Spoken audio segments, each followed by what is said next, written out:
এটাই হয়তো ক্রিশ্চিয়ানো রোনালদোর ফুটবল ক্যারিয়ারের শেষ সিজন। যে মানুষটাকে মাঠে দেখেই একটা প্রজন্ম বড় হয়েছে, তার বিদায়ের সময়টা হয়তো খুব কাছেই চলে এসেছে। এক সাক্ষাৎকারে রোনালদো নিজেই ইঙ্গিত দিয়েছেন, এই সিজনের পরেই ফুটবলকে বিদায় বলে দিতে পারেন তিনি।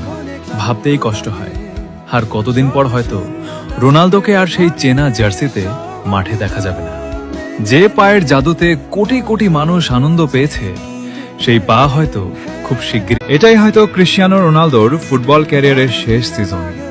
যে মানুষটাকে মাঠে দেখেই একটা প্রজন্ম বড় হয়েছে, তার বিদায়ের সময়টা হয়তো খুব কাছেই চলে এসেছে। এক সাক্ষাৎকারে রোনালদো নিজেই ইঙ্গিত দিয়েছেন, এই সিজনের পরেই ফুটবলকে বিদায় বলে দিতে পারেন তিনি। ভাবতেই কষ্ট হয়, আর কতদিন পর হয়তো রোনালদোকে আর সেই চেনা জার্সিতে মাঠে দেখা যাবে না। যে পায়ের জাদুতে কোটি কোটি মানুষ আনন্দ পেয়েছে, সেই পা হয়তো খুব শিগগিরই থেমে যাবে।